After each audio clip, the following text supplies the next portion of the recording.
Ringside Heat is on the air on News Talk Sauga 960 AM. Ladies and gentlemen, my name is Lex Tan. I am the host and producer of the show. You can follow Ringside Heat at ringside_heat on social media, and you can follow me at Lex Tan Media. Alongside me is one of our co-hosts of the show at John Dawson Music. John Dawson, he is a diamond-selling musician, according to statistics. And John, thank you for doing this show here with me today, and thank you for bringing in our next guest that's coming in right now. Oh, don't thank me. Thank the man you're about to introduce. And the man I'm about to introduce right here. And thank you so much for doing the show here again. And thank you and welcome back. Great to talk to you again after how many, 3 years now?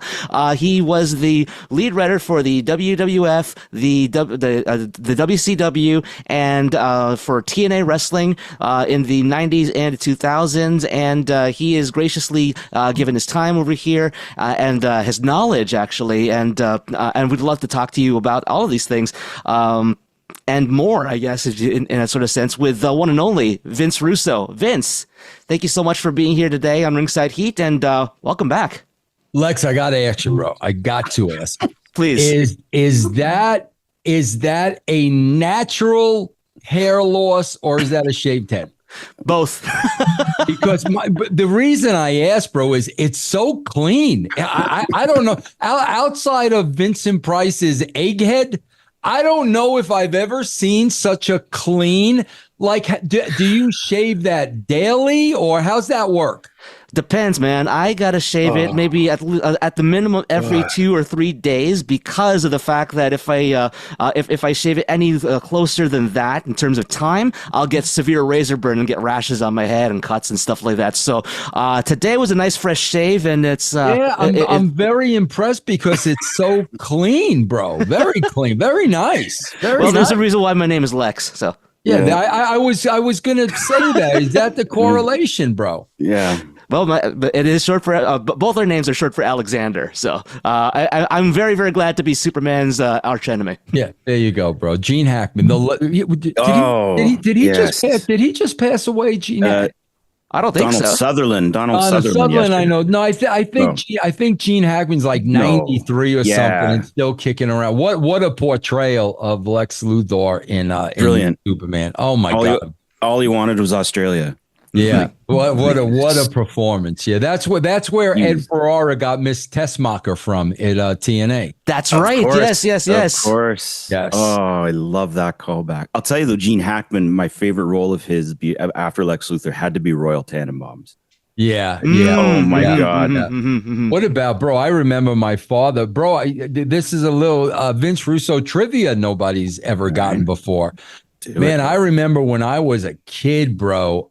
And I thought it was like, oh my God. I remember my father taking me to see my first R-rated movie, bro. I was about probably 12 or 13, The French Connection.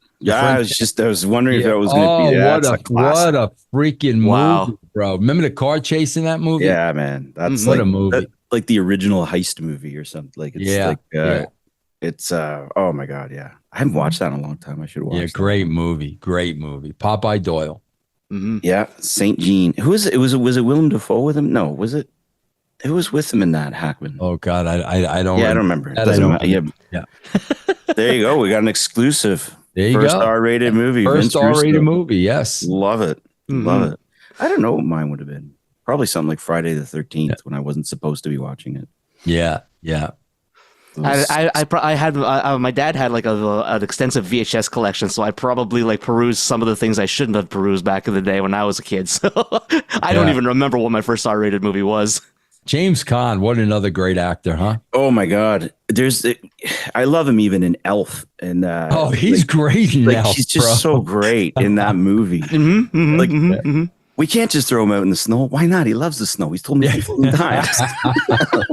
Yeah, he's great in that movie, man. He's great. Yeah. The best when Jon Favreau was talking behind the scenes about it when they were doing that scene where he throws him out of the board office. Yeah. They were trying to get a performance. Favreau said he walked up to him and just whispered, "Remember, you're Sonny effing Corleone." Oh, there you go. And he went right back.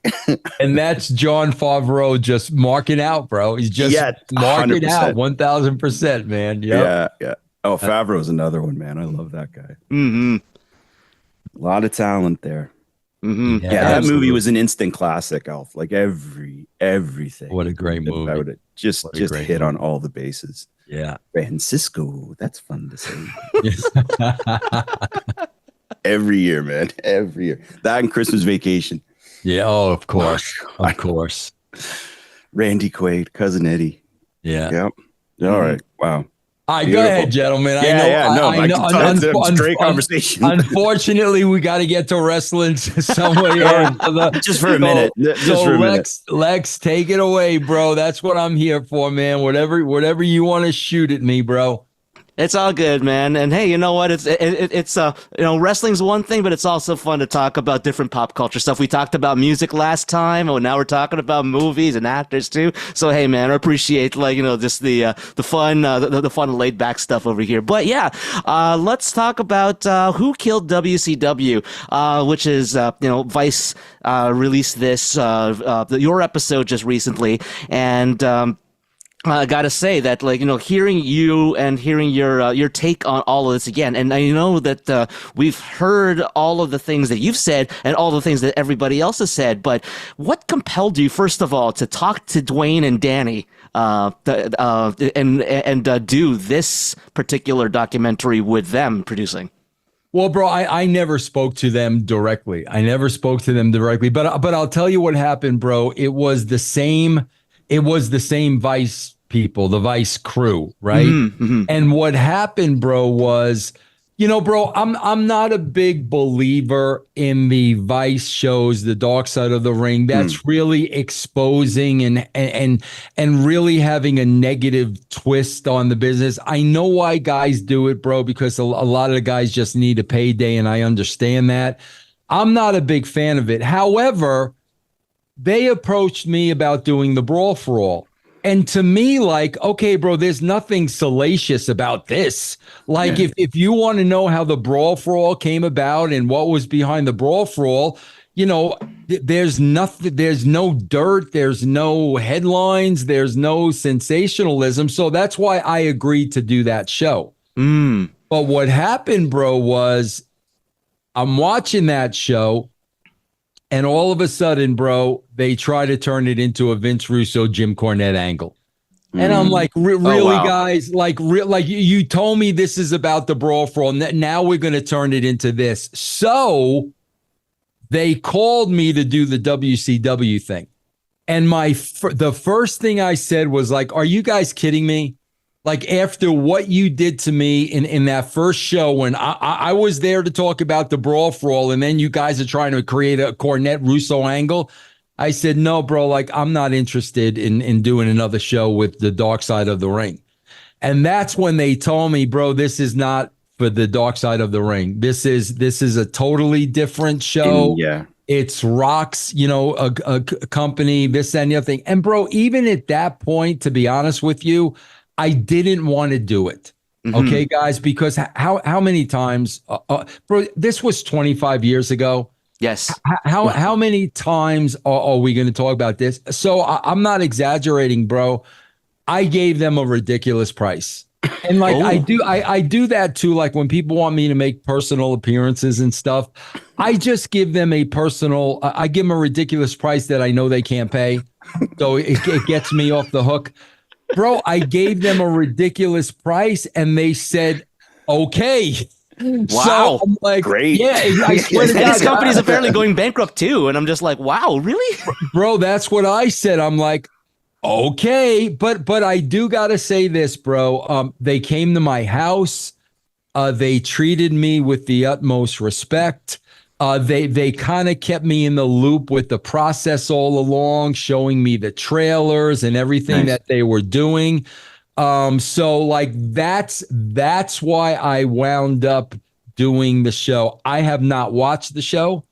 I am not interested in watching the show, bro. At my age, I don't need to sit there and watch people calling me a liar and I'm this and I'm that and I'm the other thing. I am over that. I am past that. I would just love, because everybody knows, bro, if you know me, you know I am not a wrestling lifer. I never was a wrestling lifer. I was never a resident of the wrestling bubble. It was a job. Yeah. You know, just like John, you were telling me you go to work every day. You're a kindergarten teacher. I went to work every day. I was a writer. It was a job. So that's the one thing that boggles my mind. One question I'm waiting for somebody to answer. Why in the world would I lie about anything that took place at my job 25 years ago? I don't know what I benefit out of lying about anything. I'm not trying to get a job with any wrestling company. I'm not trying to be in favor with anybody. These guys paid me a good amount to do this show and answer their questions in a truthful manner. And that's exactly what I did. I don't know why on earth I would lie about things that happened at my job 25 years ago. Yeah. That's an excellent point. It seemed, I mean, you haven't seen the episode, right? You said you haven't watched it. Okay. I mean, I watched it a few times just trying, I mean, there's a lot of information in that. Yeah.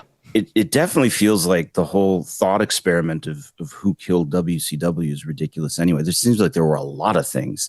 That was just, its time was coming. It was done. You know, and I looked at that when you were doing one of your talking shots there. On the bottom left corner, it said 1999 to 2000.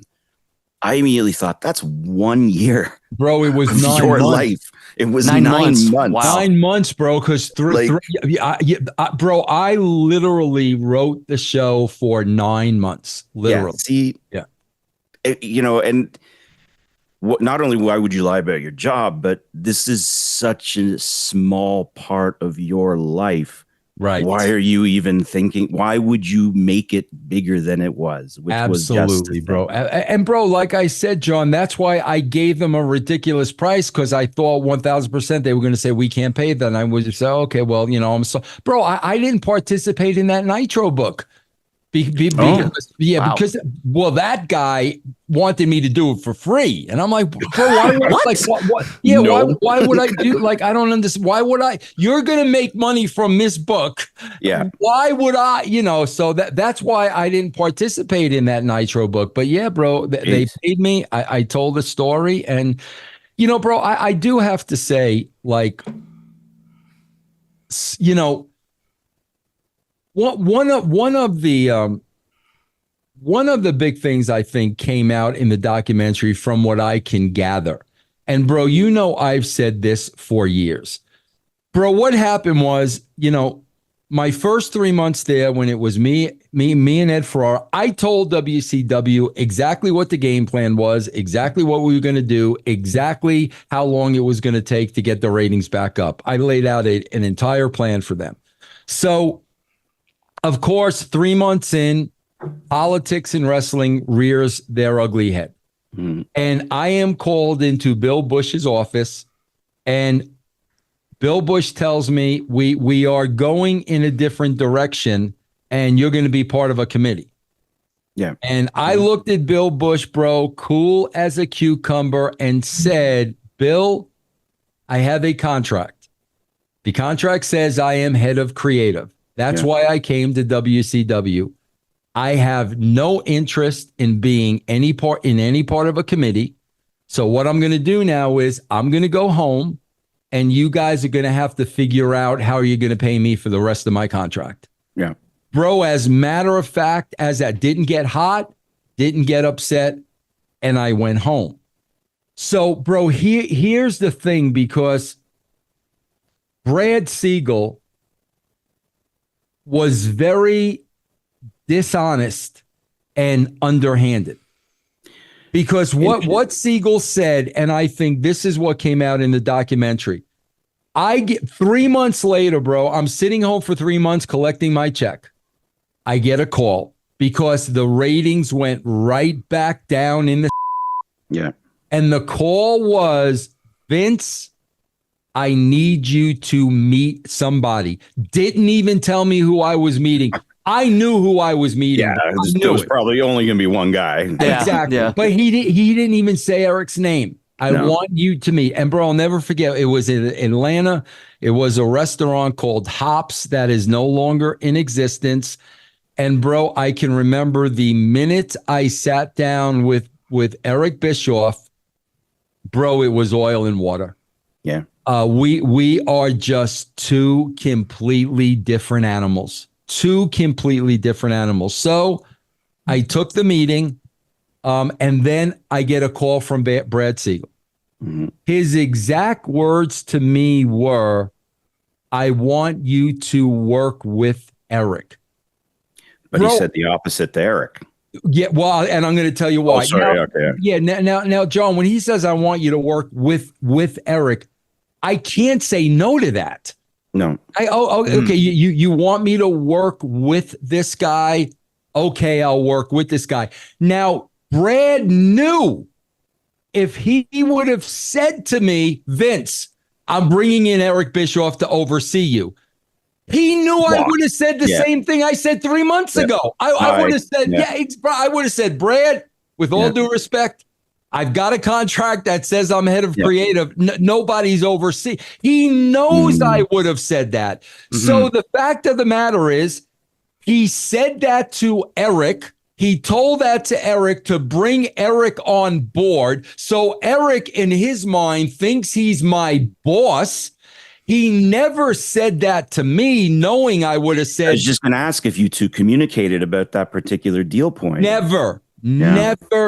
So Eric thinks he's my boss based on what Brad told him. I'm thinking me and Eric are just working together. So, bro, right off the bat, you've got a problem. And that was Brad Siegel not being honest. And like another clip that really bothered me, that, because I saw the trailers, you know what I'm saying? That's where I saw the clip. When I saw Brad Siegel say, well, bro, my work, Vince's work wasn't advertiser friendly. Yeah, I got that. Bro, ratings went up, but not enough. Yeah. Right. He never had that conversation with me. Yeah. He never had that conversation with me. If he would have had a conversation with me and said, Vince, the ratings are going up. However, bro, they had that conversation with me at the WWE with the Goldust character. Yeah. Like Vince, bro, we're getting pushback from advertisers and sponsors. And of course, correct. I understand business. And I'm not going to tell Vince, oh, no, Vince, screw the advertisers and the sponsor. I was like, okay, bro, if we need to put a bullet in Goldust, we need to put a bullet in Goldust. So if Brad would have had that conversation with me, Vince, we're getting pushback. Bro, he never had that conversation with me. So like I'm finding out these things like 25 years later, but it's clear to me Brad wasn't exactly above board on a lot of things. I felt the exact same thing, man. I'm like, wait a minute, they go from you to Eric in the episode, and I'm like, you're saying this, Eric's saying that. There's no way both of those are true, or they are, and somebody actually just said two different things. And there's like this big disconnect in between all of the parties involved. And of course, when you have that big of a disconnect, that's not going to make things work for your company that you're trying to raise out of the gutters, basically, at that point in time. And that's kind of where the blow up began, because after a while, Eric started acting like my boss. And that's when I was like, because he was operating under that assumption. Yes, and I'm like, whoa, wait a minute. And bro, that's why, and this is one of the reasons, bro, obviously Eric Bischoff has a lot of heat with me. Bro, I've got a lot of heat with Eric. He has no heat with me. Bro, I'm over it. Like I'm free. I'm not in that business anymore, bro. I'm over it. But one of the reasons Eric has heat with me, bro, is, bro, whenever there was an issue, I called him out on it. Nobody calls out Eric Bischoff. I did that twice. I did it at WCW and I did it at TNA. He don't like to be called out. Right. So what happened was, all of a sudden, bro, he's acting like my boss, and he's being like Tuesday morning quarterback. And I'm like, whoa. Yeah. So what did I do? I picked up the phone and I called Brad Siegel. And I said, Brad, we need to have a meeting because I don't know what's going on here. And I'll never forget, Brad was in LA, bro. This meeting took place in a freaking trailer. I remember that. And it was me, Eric, and Brad Siegel. And I said in front of both of them, I said, Brad, if you want Eric to write the TV and you want Eric to be in charge of TV, let him be in charge of TV, bro. Go ahead. Be my guest. And Brad, whoa. No, Vince. We want you to write the TV. We want you in charge of TV. This is with Eric there. This is with Eric there. Okay. Bro, literally, either the next week or that weekend, that was Bash at the Beach. Wow. Bash at the Beach happened immediately after that meeting with Brad Siegel. So Brad was even, bro, that's why, like, from again, what I'm told, because I didn't watch it, but when Brad was asked the question, did you tell one guy one thing and this guy another thing? He goes, oh, I don't remember. He didn't deny it. Yeah, no, bro. You remember exactly what that's what he had to do to make it happen. But that really, really, really put a lot of stress on the relationship with Eric. Well, yeah. And then that obviously plays out as it does. But the part I maybe was a little confused about is how much of that was shoot, if you don't mind me asking, in your mind, that 100%. It was, eh? Wow. 100%. John, I did a show with Conrad yesterday. Yes, I know. I was trying to watch it. I said, Conrad, come do me a favor. Come to my house and hook me up to a lie detector test. It's that simple. Wow. Okay, yes. Bro, do you know, I told the producers of the Dark Side of the Ring. Yeah. I said, guys, do me a favor. Everybody you interview, let them be hooked up to a lie detector test when they're telling you their story. Hook them up to because, bro, it's the wrestling business. They're working. Working, and they're working you. But John, everybody, when I say everybody, me, Hulk, and Eric were in on everything. Okay. Yeah. I did not smarten Jeff Jarrett up. I told Jeff the next day. I did not let Jeff know that this whole thing. Booker was smart on that either. Was he smart enough on that? Well, Booker didn't need to know the Hogan stuff. All Booker needed to know was he's in the match with Jeff, and this is what we're doing. Jeff had to know the Hogan stuff because he was laying down. But Jeff really thought he was laying down. And bro, wow. the bottom line is, bro. Everything with me is just so based out of logic. Bro, the reason why Eric and Hulk had to leave the building is because I told Hulk, bro, after Jeff lays down, I am going to go out to the ring and I am going to cut a scathing promo on you. Those were my words, a scathing promo on you.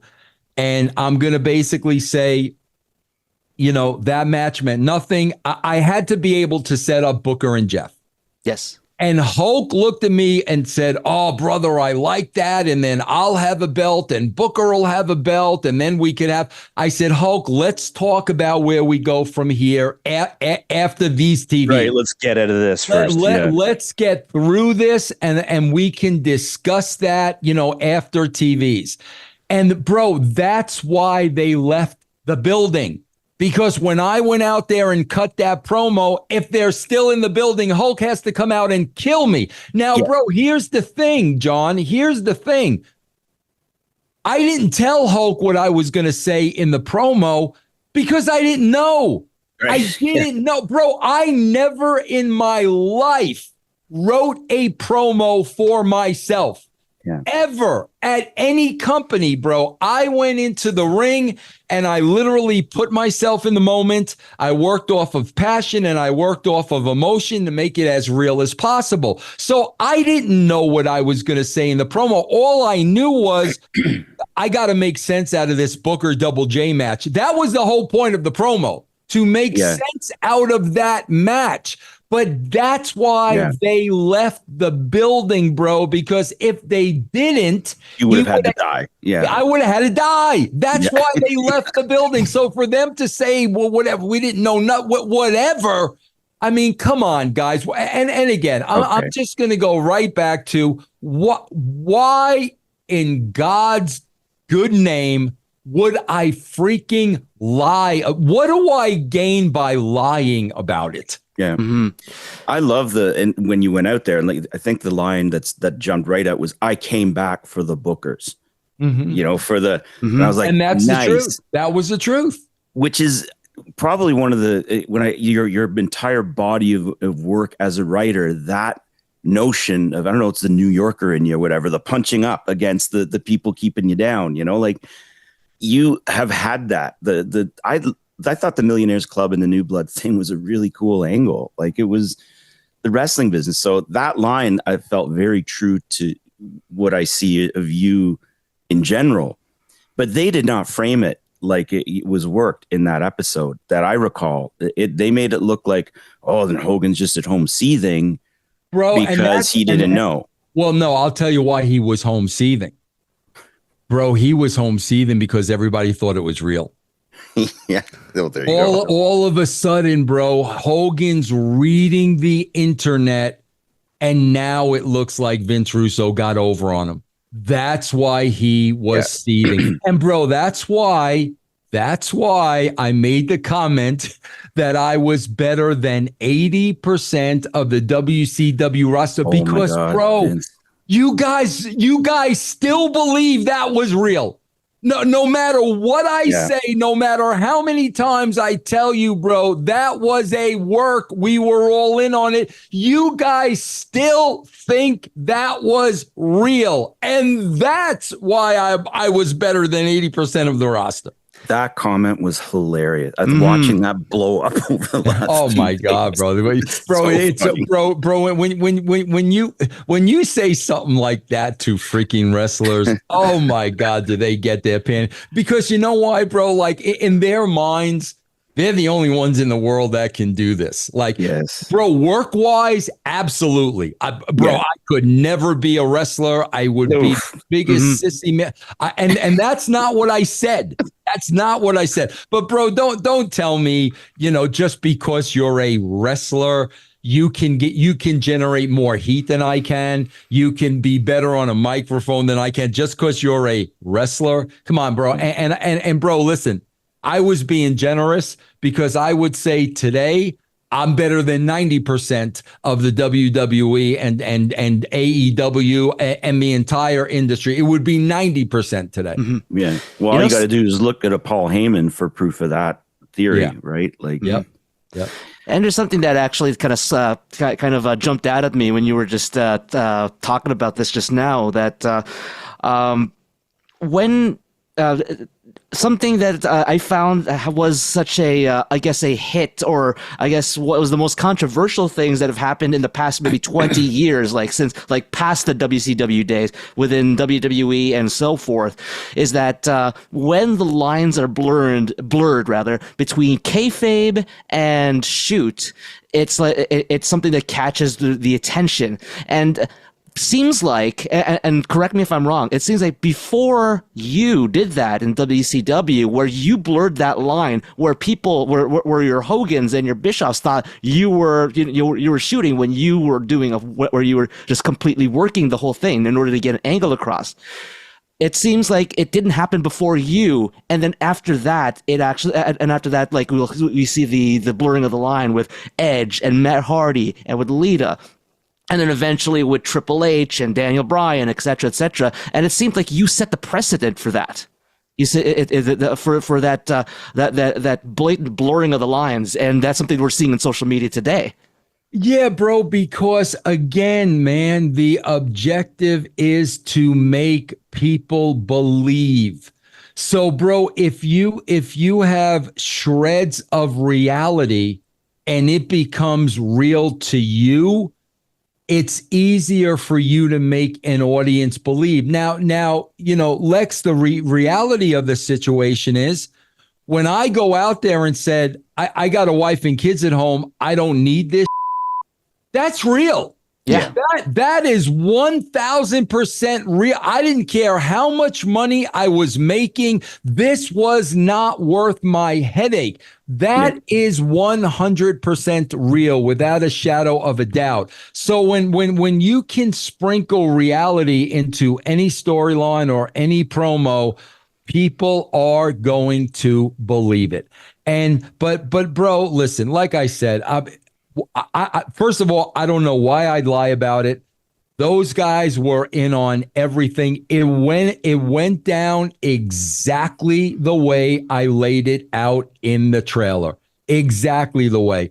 Here's what got me in trouble. This is what got me in trouble. And I regret this.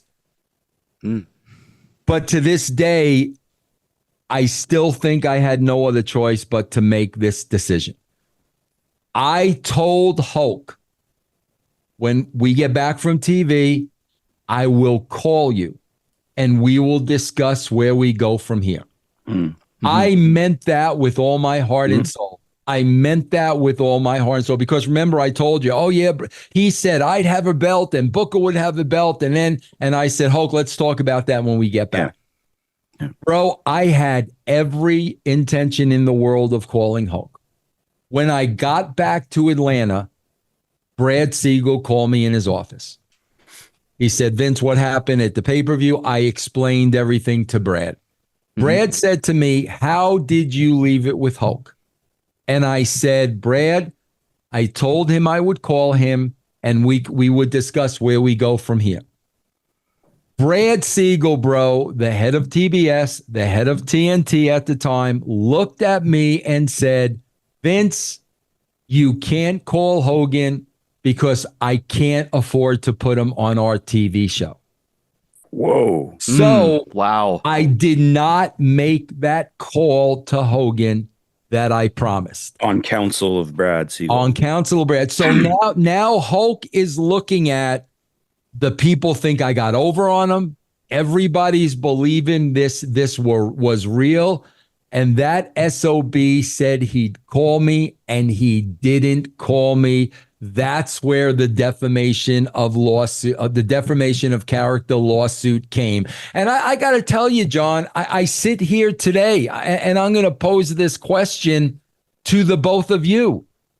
When I got the head of two networks telling me, bro, don't call Hulk, we can't afford to put him on TV, should I have still called Hulk? I mean, I got to tell you, honestly, I still don't believe I should have. I don't know how I could have went against the orders of my ultimate boss. But as a man, I gave the guy my word and I did not follow through on it. And that was a big part of now it's a lawsuit. And now in the lawsuit, that turns into, oh, we didn't know about anything. We come on, bro. But I know a lot of that stemmed from me not calling him back. Does Hulk know now that piece about Brad? Did you ever manage to communicate? I mean, I've said that in a million interviews. Yeah. Oh, I'm sorry. I didn't realize that. Yeah. A million interviews, John. Okay. Mm-hmm. That's a tough position, man. Holy. It is. I still think I did the right thing, bro. This is the guy signing my check. Yeah. but again, man to man, I didn't do what I said I was going to do. So that's how it turned into this whole mess of, oh, he went into business for himself. We didn't know, yada, yada, yada. Bro, Eric and Hulk's depositions, including my deposition, all of that stuff is public record online. Bro, when you go back and read everybody's statement, Bro, Eric and Hulk aren't even on the same page. Wow. Read what Eric said. Man. Read what Eric says. Read what Hulk says. It's two completely different stories. And there were only three of us in that trailer. Yeah. I've never done that. I will do that. Yeah. Oh yeah. No, it's out there. I mean, you can read exactly what everybody said. Exactly. And yeah, it's just funny. That's where when you mention the whole idea of wrestling constantly working you, and yet here we are now in this episode, and they're still working that angle. Yes. On the episode, which is one of those, like, I don't know, it becomes like this, this Alice in Wonderland. Like, I don't know what was actually. Because you know why too, John? Here's the problem, bro. Wrestling fans are, bro, Eric Bischoff, Jim Cornette, people of that ilk, they've never stopped working. They're still working. And bro, what is the narrative? Here's the narrative. Think about this, bro. See, I stopped working the day I left TNA. I left TNA, bro, in 2012. In 2012, I was done with the wrestling business. Now I'm in the Vince Russo business. I left the bubble. There's no working anymore. You're getting me. You're getting the truth. But bro, think about this.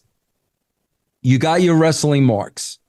And what is the narrative and what do they absolutely love? Let's hate on Vince Russo. Yes, that's true. Why do they hate Vince Russo? They hate Vince Russo for two reasons. The first reason is Vince Russo represented entertainment, not in-ring wrestling. Okay? They want in-ring wrestling. They want 20-minute matches. They want clean finishes. They don't want entertainment, bro. That's number one. Number two goes right back to my 80% comment. They still believe to this day, I was that guy on TV. Yeah. They believe that was me. So you've got this internet wrestling community that absolutely hates Vince Russo. Okay, bro. So it behooves the Cornettes and the Bischoffs to play to that community. They need just big like, bad. bro, just like I swear to God, John, a couple of months ago, somebody, I don't know why, asked Jake Roberts what he thought about Vince Russo. Okay. And why you're asking Jake Roberts about Vince Russo, I have no idea. Yeah. Jake Roberts goes into this whole diatribe burying me. Bro, I worked with the guy for 5 minutes.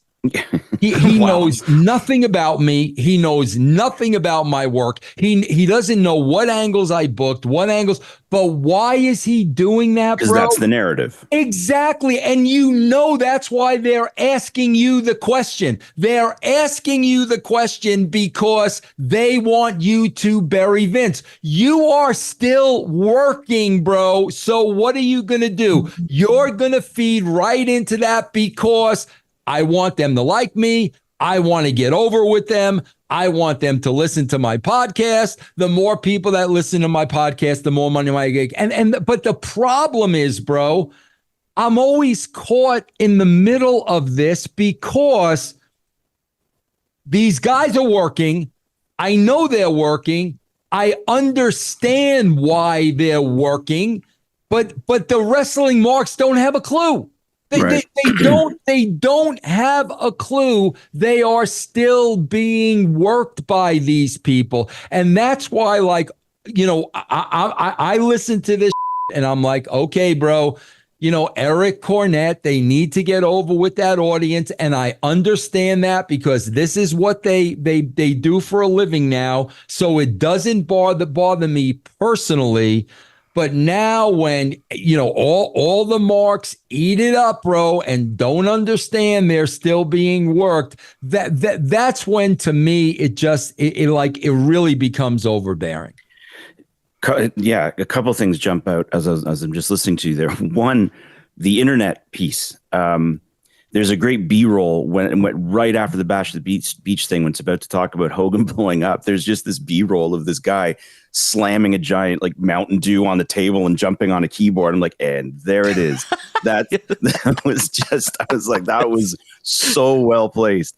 Yep. And when you talk about why you've been so vilified, I like that. And I was thinking about this a lot last night, and I'm sorry, I just want to, I don't want to be too long, so I'd rather hear from you. But any art form has always had this tension between preservation and progression. You know, every time you get purists who want jazz to be 1945 bebop and then Miles Davis moving into Bitches Brew. You know, you've got rock and roll pushing. I just always think of it in terms of music myself. You seem like the quintessential disruptor in the art form of wrestling, because as you said, you were not part of that bubble. You were the outlier. Mm-hmm. And that will inherently make you such an easy target. And right now, especially, the IWC is having quite the moment with AEW that world, that thing they love, is having its time in the sun. I don't know for how long, but so it's like they can double down on, you know, because it looks like you really were that awful, because look what we do. You know what I mean?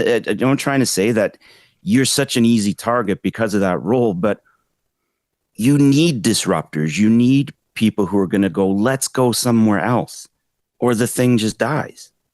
I don't know how you feel about that. No, John, I think you are dead on, because part of the way Ed and I wrote, bro, if we're writing a show and we have an idea and we're writing out a storyline, I can't tell you how many times either myself or Ed would look at each other and say, we've seen that before. That's been done before, bro. Mm-hmm. And come up with something, like really try to come up with something people never saw before. Because bro, in wrestling, the same shit has been done over and over and over and over again. And bro, I will say this till I go to the grave. Bro, hate me all you want. I would rather try something new and have it fail than repeat something we've seen a million times before. I have zero regrets when it comes to that, bro. Yeah. None. And when you are taking those chances, you will miss. Everybody will. The Magical Mystery Tour. Mystery Tour. Oh my God. Please, bro. Oh, please. It's I don't know. It just makes me laugh a little bit, because it's like, you're right when you realize that, what are you really holding up? And when somebody's coming along trying to push an art form in a new direction, it's almost so obvious that people hate it, but they'd have no moral high ground on that, because you would never have anything new if there weren't people pushing things in new directions. All the things you did have been done again and again and again. Although I would like to see one more Bronco chase. That that would be great. That would be great. It's about time. Enough time has passed. Enough time has passed. I think we can revisit that. But I don't know, man. Like which is very interesting now, John. Very, very, very interesting, because, bro, I'll never forget, man. It was, bro. I'm telling you, it feels like it was 20 years ago. And I'm sitting there, and as I'm watching the product, I say to myself, this is going to be very interesting. I said to myself, I never thought I'd see the day where the WWE was going to kowtow to the hardcore wrestling fans. I never thought I'd see that day, because the philosophy has always been, bro, you got those fans. Yeah, they ain't going anywhere. As long as the word wrestling is in the marquee, they ain't going anywhere, bro. Yep. You got to go get those other fans that are casual television, and not watching every week. You got to go get the rest of the world. This little niche market, bro, they ain't going anywhere. No, it's take my money all the time. All of a sudden, bro, they started catering to this niche market. And in here's my point, though, John. This is very interesting. In the process, the viewership has gone down. Now, bro, somebody put out a statistic the other day that was absolutely amazing to me. Bro, we always hear now AEW. Bro, how many weeks in a row did we hear, up against tough competition, the NBA and NHL, it's the playoffs, tough competition. Bro, somebody just put up a statistic. In 4 years ago, against the playoffs, NBA and NHL, 4 years ago, AEW was doing over 1 million people. Okay? The following year, year 2, it was about 950. Year 3, it was about 900. This year, bro, 650,000 people. Boy, that's significant. Now Yikes. that Yikes. is apples. That is apples to apples, bro. That is during playoff season. That is apples to apples. Here's my point, John. So they've catered to the hardcore fans, giving them great matches and long matches and sacrificing storylines and characters. And okay, bro, now you are going to hit the same people with the Wyatt Six? Really, bro? These are people that hate entertainment, bro. These are people that want to see 20-minute matches. These are people, bro, you've been catering to for the last 10, 20 years. What they realized, bro, was what I just said. Why are we catering to these people? We got them anyway. We got to go get the rest of the world. So now you're going to go to a complete extreme. Bro, now this fan base that you've been catering to are going to go absolutely ballistic because this isn't wrestling. What are you doing? This isn't wrestling. Now what? Now what are you going to do? Because that's exactly what's going to happen. Bro, this week it was cool and this, that, and the other thing. Yeah, bro, you wait till more and more of it starts taking over the show. They will on it until the WWE kills it. Just kills it. Yeah. And no, I thought the same thing. I looked at it and I thought, wow, haven't seen something like this in a while. But right away I'm like, this is unsustainable. Yes. It's, those guys got to take off those masks and get in the ring at some point. Right. You know what I mean? Uncle Howdy's got to freaking compete for the WWE championship at some point. Hey, John, I'm going to be honest with you, bro. I couldn't take my eyes off of it. Yeah, it was great. I didn't take my eyes, but the same thing. It's like, okay, see, bro, let me tell you something. This week's show is going to tell you everything you need to know. Because if people were killed backstage and we open up with a triple threat for Money in the Bank Gable's out there. Yeah. Bro, you know that's what they're going to do. Bro, here's what they're going to do. Okay, because there are no writers there, bro. You can't put wrestling people in charge of this angle. You can't, bro.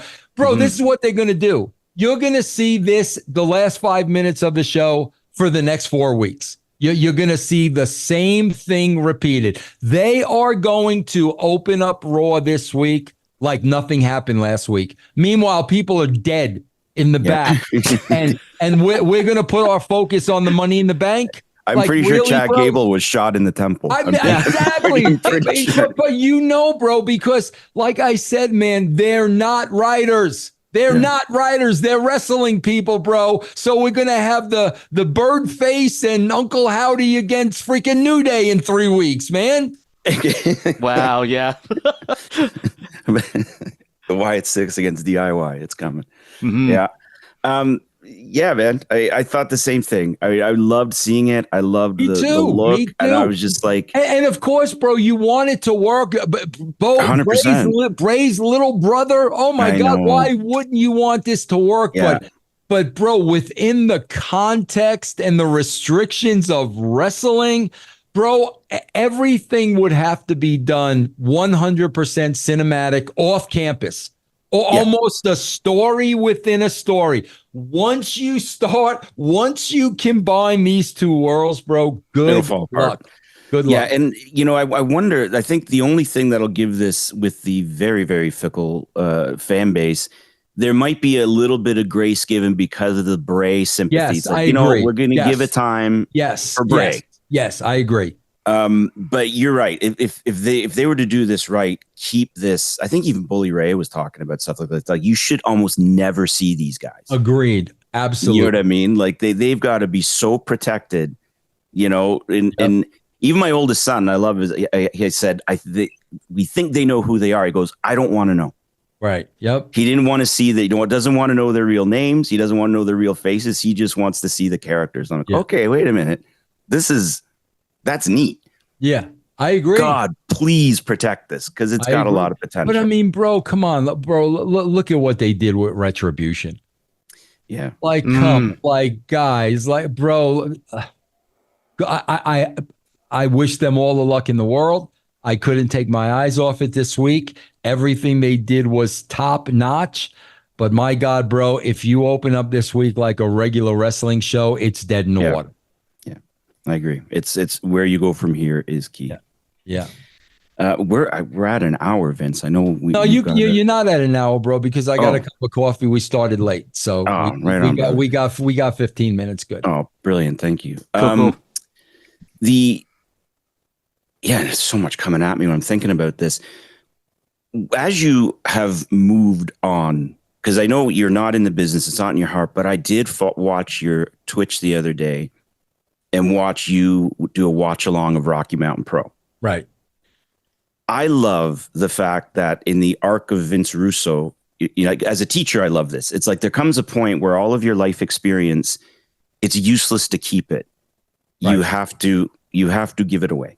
Right. It is no place. You lived all this stuff and learned all this stuff to give it away. You know, is that a fair read of what's kind of in your mind and heart with Rocky Mountain Pro? John, it is a fair read, but I'll be honest with you. This is my third go round with Rocky Mountain Pro. And the reason it's my third go round is because the owner of the company, Matt Yaden, bro, I don't know if I've ever met more of a sweetheart of a guy. Like, nice. Matt is my friend. You know, we started as a business relationship. Matt's my friend now. That's awesome. I love the guy. And yes, you know, John, that's exactly what it is. But the first two go rounds, the reason why I left was because this is what I was trying to offer. And I'm working with a generation, bro, that knows more than Vince Russo will ever know. They know more, and they've done, John, absolutely nothing. And what happened was twice now, I got totally disrespected. Bro, I'm not doing this if I'm getting like, I am doing this for all the reasons you said. Bro, when I show up there and you're a 20-year-old that have never done anything and you're going to disrespect me, it's game over. I'm not going to do that, bro. 100%. Yeah. Well, they're drinking the Kool-Aid of the IWC, right? Because absolutely. they're all on their socials, right? Like, yes, 1000%. And bro, that's what it gets to where it never works out. I swear, guys, I'm telling you, I remember as clear as day, and I started working at TNA in about 2002. It was probably about 2005. I remember, bro, the Young Bucks. Yeah. All of a sudden, bro, these people started coming in that knew more than Vince Russo ever knew, showed no respect, were entitled. Bro, I worked with men. Yeah. Okay, whether we got along or not, or you didn't like my creative, whatever, we respected each other. I worked with men. And all of a sudden, bro, I'm working. And then, like I said, bro, this is 2005. This is 20 years ago. I'm now working with a generation. And I remember, John, like I said, I don't want to work with these people. I have no desire to work with these type of people. And literally, that is what the wrestling industry has become. Bro, every day on social media. You're seeing a guy 2 years in the business, 5 years in the business, shit on a 25, 30-year-old veteran. You see that every single day. And that's why, bro, the thought of me ever going back and working with these people, bro, I literally would last 5 minutes. Yeah. It's just it's really it's a different animal, bro. Well, there is a in any fandom, and it's wrestling. I think it's particularly concentrated, but the internet has emboldened so many in any fandom that there's always this, whether it's Star Wars or music or anything, the internet warriors have defined the product, the thing that they're that they're supposed to be celebrating, but they wind up just turning into this ridiculous whatever they do. I don't understand why people feel the need to do that. I'm kind of just. If I could offer something about that, I think it's this concept that of death of the author, birth of the reader. Basically, from I don't remember when it was when that was conceived, but it was basically like, okay, once the art form has been released to the world, it's almost the consumers, the listener, the reader, the writer, or sorry, the consumers' prerogative to take it into and then make it their own truth. As opposed to the hearing from the people who created this particular thing. And I think that's something that really is rampant around video games and for particularly the wrestling industry, because we're hearing it from you, Vince. We're hearing from you exactly where you're coming from and where what your mindset was. And then you get the people in the the wrestling marks, the IWC, skewering it and making and saying it's truth, but it's their truth and nobody else's truth, and it runs rampant. It sucks. And here's what it is, Lex. This is the part that drives me freaking crazy. Okay, because the narrative is the internet wrestling community. We hate Vince Russo. Therefore, we hate everything Vince Russo did. Mm-hmm. We love AEW. Yeah. Therefore, we love everything AEW, everything they do, we love. This is what I don't understand, John, and I'll tell you why. I am an avid sports fan. Yes. I have been a fan of the San Francisco Giants for freaking 55 years, okay? Bro, when they lose a game and they play like I am ballistic. I am cutting promos on everybody. I want everybody fired. Bro, I love this team. Mm-hmm. I love this team. When they play like I go out of my freaking mind. I do not. It would be like, bro, I swear to God, it would be like the Giants, winning 62 games, losing 100, and I'm putting them over. To me, John, that tells me you're not a real fan, because a real fan is going to call you out when it's the bro. They're going to call you out. And that's the part that drives me crazy, bro. No matter what AEW does, no matter what they do, bro, they can do no wrong. No matter what Vince Russo does, he can do no right. I don't understand that mentality. Bro, I'm like you, John. The same with music. Bro, I grew up a huge Kiss mark. Kiss mark. Bro, they come out with I Was Made for Loving You. I was like, are you out of your effing mind? What, you think I'm going to sit there and put that song over because I love Kiss? But that's what they do, bro. And like I said, to me, that is not a real fan, because a real fan, you're going to hold them accountable. If something sucks, you're going to hold them accountable. You're not going to put every single thing over. No. And this is, and you nailed it. When I think of AEW, and I've said this on our show since they started, AEW, it sets itself up in a negative space. It exists to be in opposition to something else. that for me is not about the product. That's about a sort of philosophical stance. We are not this. And that is always what a lot of the fandom seems to do is, well, we're not this, and we, you know what I mean? And it's Great point, John. Absolutely. Yep. How can you sustain that? That is a horrible way to live. I mean, to this day, bro, because, you know, I do castrating the marks. Yes, I know. Bro, it's like, I just gave you the real numbers for AEW versus the NHL NBA playoffs. Bro, literally 4 years ago, over 1 million. We're down to 650,000. And freaking Dave Meltzer will find some way to defend that and make excuses. Bro, you lost 350,000 viewers over the last 4 years. You can't make it. There's no excuses, bro. They went on to watch something else that they thought was better. And you're not helping the company by making an excuse. Absolutely not, bro. And that's the part of it, bro, that drives me absolutely. I mean, come on, John. You love music. I'm sure you've got your favorite bands, bro. When a stinker of an album comes out, you're gonna say it. No, I don't like this album. Absolutely, I do it every day. Yeah. No, you're right, man. And you're not helping.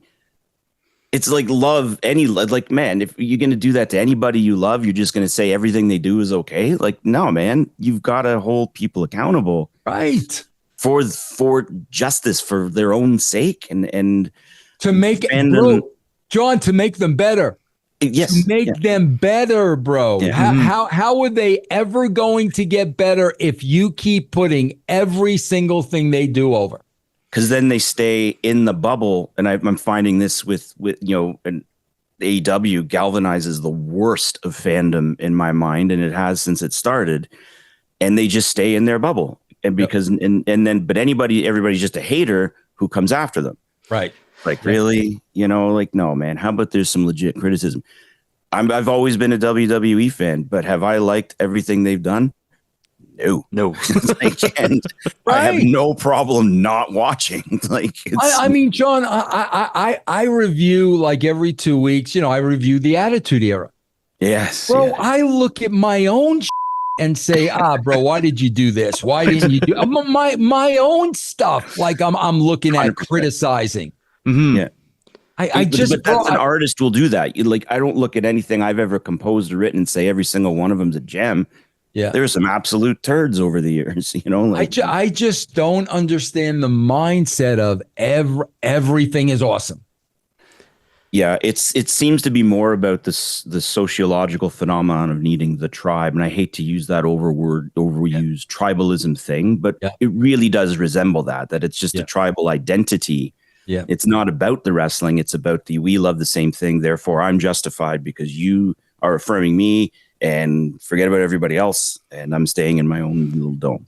Yeah, and that's more a pathology than it is fandom, Yeah, and it's something that's rampant around the culture, not just in wrestling, but then like in greater culture as well. And it's something that I find that is really ending up separating rather than uniting the people around America and in Canada as well. And and it's one of the reasons why we're so just distant and so separated from everybody else, when we really should be trying to find a way to find this common ground and despite differences and things like that. So it sucks that it's happening right now, and and to find it in the fandoms that we love and that we like. I think we need, just like John was saying earlier, like we need people like yourself, Vince, to I guess disrupt the mainstream in that sort of sense and like call things out for what they actually are, and that's like the mark of and John was saying this, you were saying this, the mark of a true artist in this world, basically. Yeah, it's just a really weird time. It's a really weird world, But again, with me, you stay true to yourself, man. Every day you got to wake up and you got to look in that mirror and you just got to stay true to yourself. Yeah, you do. And to the people around you that really matter. And I mean, there's only a few people in all of our lives, I think, that really know who we are. And, Yep. you know, that's just far more philosophical maybe than we were needed to get, but you know what I mean, right? Yeah, like, absolutely. Yep.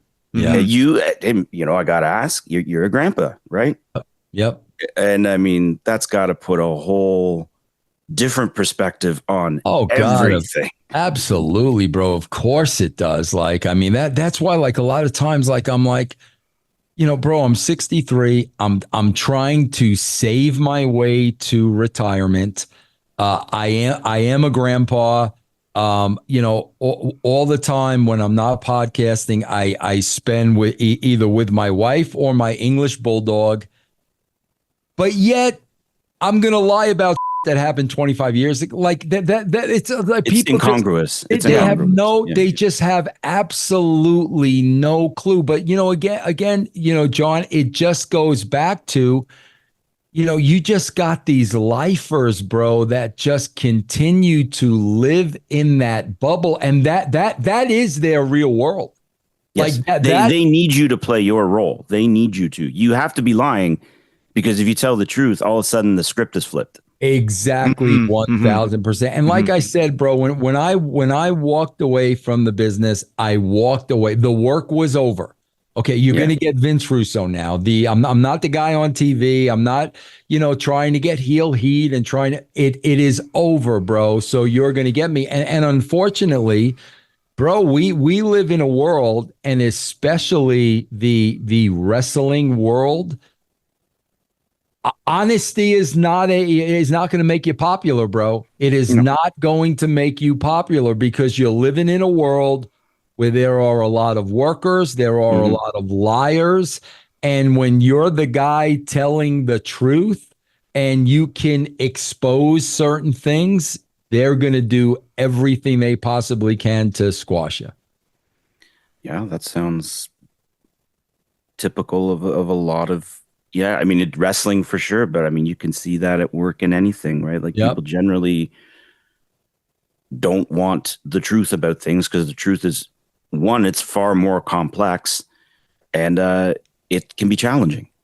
And so I don't know, man. Like, I think I was glad to see you jump in on this conversation, because having followed you as I have over the years, I don't like the way, because I think you're a good dude, man. We've talked back and forth a couple times about music and stuff, and I'm always enjoying, and it always bothered me how you get framed.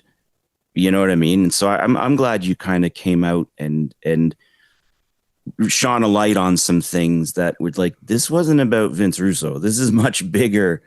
You know, this whole WCW thing, man. There was a lot of stuff going on there. You know what I'm trying to say? Like, I'm glad. I hope you feel like it was a good decision to do. I know it probably made for a very busy week for you. Oh yeah, no, but you know, John, the thing is, yes, I mean, bro, listen, obviously, if I had anything to hide, if I'm not telling the truth, I mean, bro, the last thing I would do is accept to go on Conrad Thompson's show. I mean, that's the last thing in the world. I was really surprised you were doing that. That was, bro, I have nothing to hide. Yeah, when you tell the truth, you have nothing. I don't gotta remember. I don't have to remember. Oh, what did I say about that? No, bro. I have absolutely zero to hide. I had no problem doing Conrad's show, and I was even thinking in the back of my mind, bro. Is Conrad gonna kind of sneak attack me? Is Eric Bischoff gonna pop on the screen? And bro, that ran through my mind, and I'm like, really? Bro, I'm fine with it if he does. Pop on the screen, bro. Like, there's nothing I'd say that I wouldn't say to you. But John, the thing that really just gets to be annoying, like, honestly, bro, is no matter what I say, I'm lying. I mean, that's the narrative. That's what they want to believe. So no matter how many shows I do, no matter how many things other people say, no matter, every single thing that comes out of my mouth is a absolute lie. And I'm just going to go back to, Why would I lie about anything that happened in the wrestling business? Well, 9 months. I 9 months. Yeah, I don't know what I gain. I honestly don't. If you think I killed WCW like Goldberg, good for you, bro. Great. It's great that you have that opinion and that you believe that wholeheartedly. Do I care that you think that? Absolutely not. Yeah. Mm-hmm. 9 months. I mean, it's 9 been months of your life. Mm-hmm. Yep. And it's been, what was it? Like, it's been, as you said, almost 25 years since that happened and everything. And obviously it's still kind of fresh in terms of historical context, whatever like that. But then I'd like to see what happens, 25 years from now when it's, when all is said and done, and seeing with things like that you've said over here on our show, and things that you said with Conrad's show, and not hiding anything and being totally authentic with yourself and with the fandom listening. I would love to see how your authenticity grows in the next in the next 25 years, to see what history will say about all of this eventually. I don't think none of it will change. Mm-hmm. Yeah, I think you're probably right about that. Because that narrative needs to. It's like a Jenga puzzle, right? Like if you pull that one block out, the whole facade falls. Yeah, bro. Think about the one. Think about the one block you're filling out. You're pulling out the one block. When professional wrestling was entertainment based, it drew the largest audience in its history. Yes, it will be forever associated with the 90s. It was pop culture. Yeah, you pulled that block out. Yeah, everything else crumbles, bro. Everything else crumbles, and it'll never happen. It'll never happen. No, it won't. You're right. Yeah. And I think now that the wrestling, and it's funny watching my kids grow up watching Cody Rhodes, and they love Cody. They love what and I love Cody. Seems like a pretty wholesome role model for kids. I'm like, right on. Every generation is going to have their thing, but I look at wrestling now and I'm like, yeah, this is just different. It does seem like the inmates are running the nut house in terms of driving what is getting to be popular. It's the wrestling thing, and even WWE has been doing it. And that's why seeing the Wyatt Six just speaks to that old fan in me going, yeah, this is what I'm talking about. Yeah. But like you said, this is in this climate, this has a short shelf life. Yeah. And that's sad to me because like you said, it's that entertainment piece that shouldn't be controversial in a business that has always done that. Like, isn't it always been entertainment? I don't understand. Bro, listen, if you want to blame me for anything, then bro, blame Vince McMahon Sr. Because where do you think I got my stuff from? What did I grow up on? I grew up on Vince McMahon Sr. on the East Coast. That's what I watched. That was my influence. Well, yeah, because we're in Toronto, we would have been WWF. So that WWF. Absolutely, bro. That's what I grew up on. Yeah, that Eastern with that whole territory. I do have to ask about one thing that comes up. I've never asked you about it. When people say that ridiculous thing about Vince McMahon kept you in check. Oh, yeah. Yeah, I see the laugh right away. Thank you. Talk to me about that for a second. I can't stand it. It drives me crazy. Bro, but I want to hear that's what they want to believe, because I could not have done it on my own. Meanwhile, bro, what's completely off the record, okay, bro? It's so funny because Vince was my filter. That's why I had so much success at the WWE. Yada yada yada yada. That's Meanwhile, Ed Ferrara and Vince Russo left. Go look at the television ratings from the time we left over the next 20 years. Okay, the numbers are there. But bro, the part that makes me laugh is, okay, bro. First of all, I worked at the WWE for under 5 years. Wow. I worked for TNT. I worked for TNA for almost 10 years. Okay, bro. We had 2 million people watching TNA. Right. On Spike TV, not on the USA Network, not on TBS. 2 million people were watching TNA. And who was writing TNA? The failure Vince Russo. What would Impact Wrestling do for 2 million viewers a week right now? Oh my gosh. Oh yeah, definitely. Jeez. So okay, well, you saw what happened with the WWE after I left. 2 million viewers at TNA, where I spent the majority of my time. But again, bro, it's part of the Mark tapestry. Yeah. It that will forever be, because like I said, God forbid we don't bury entertainment is what's needed in professional wrestling, and not 20-minute fake matches with clean finishes. God forbid, bro, that narrative is ever killed. I grew up watching King Kong Bundy and Hulk Hogan. Oh yeah, bro. Lou Albano. Come on, bro. Yeah, come on. Like seriously, this is insane. Hillbilly Jim. He wasn't a real hillbilly. He was just a guy named Jim. Or overall. See, that's the funny thing, bro. Because you say Hillbilly Jim, what do I think of immediately? Remember when Hulk Hogan gave Hillbilly Jim his boots? Yes. Oh my God, I forgot about that. Outside of the Wyatt Six, okay. Yeah. I don't remember anything else that happened on that show Tuesday. Yeah. Tuesday. Right. But right. I could tell you sometime in the early 80s, Hulk Hogan gave Hillbilly Jim wrestling boot. I could tell you that, bro. Oh, I remember Ricky Steamboat getting his larynx crushed. Remember that? And the voice rehabilitation surgery. Absolutely. Bro, I could remember Jake's debut match on Saturday Night Main Event where he killed Ricky Steamboat. Yeah, that's right. Absolutely annihilate. What is memorable today, bro? Like what is memorable? Wyatt Six will be, but hopefully. I mean, even like something, I think, when you look at the cinematic one there with Undertaker and AJ Styles, I'm like, okay, you guys are getting somewhere there. That was I thought that was pretty well done. Right.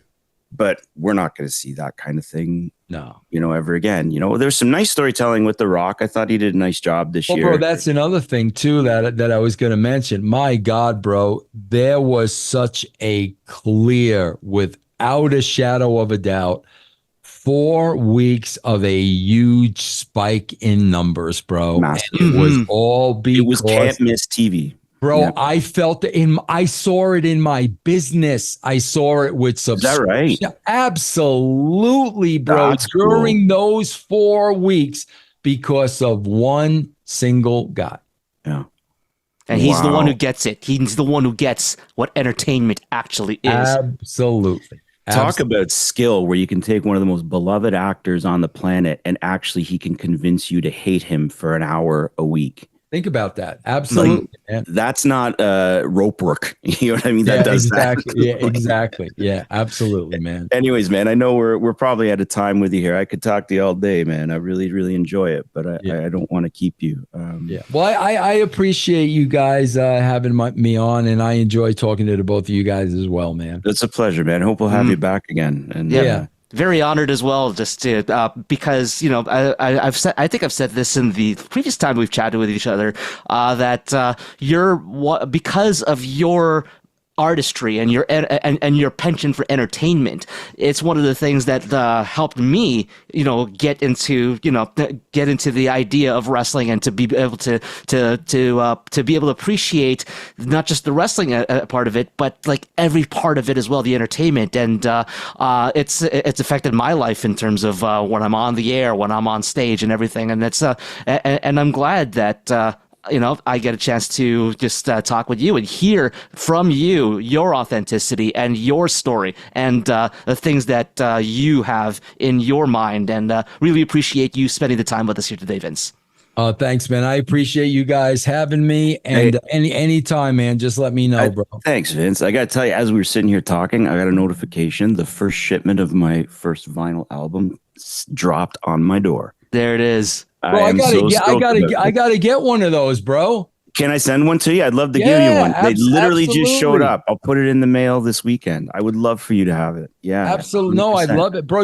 I got over 4,000 albums, bro. I know. Amazing. Occasionally I get a glimpse of your collection depending on where you are in your studio. Because it's the same room, right? Is it the No, I got a whole, bro. I got you an posted entire pictures. Yeah, I've got an entire music room, bro. Like, do you buy a lot of used still, right? Like you go used. Yeah.